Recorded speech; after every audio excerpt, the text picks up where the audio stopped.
Двата тетовски представници во првата македонска фудбалска лига ги загубија своите надпревари со идентични 1:0 во рамки на 25-тото коло. Дербито на колото се одигра на националната арена Филип II Македонски во Скопје, каде Шкендија беше поразена од Работнички со 1:0. Единствениот погодок на мечот го постигна Душко Трајчевски во 24-та минута, откако одлично ја искористи грешката на гостинската одбрана.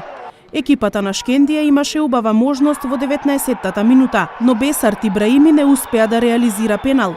Неговиот удар од 11 метри заврши само во дирекот од голот на Работнички. Во вториот дел домашните одиграа умно и рутински го завршија надпреварот кој го добија со 1:0. Возбудлив надпревар одиграа екипите на Ренова и Вардар на градскиот стадион во Тетово.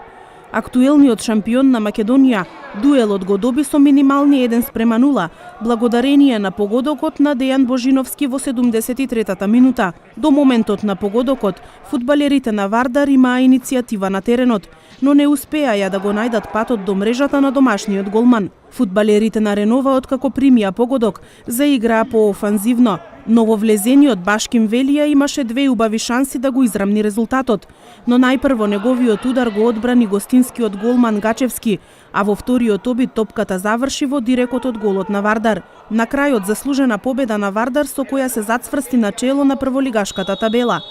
На останатите надпревари од 25-тото коло на првата македонска фудбалска лига беа постигнати следниве резултати: Пелистер Силекс 0:0, Брегалница Шкупи 3:0 и Македонија Ѓорче Петров победа 0:0. На табелата Вардар сега има предност од дури 9 поени пред тетовската Шкендија. Екипата на Ренова е на 6-та позиција со 31 бод и полека го губи чекорот со конкурентите за излез во фудбалската Европа.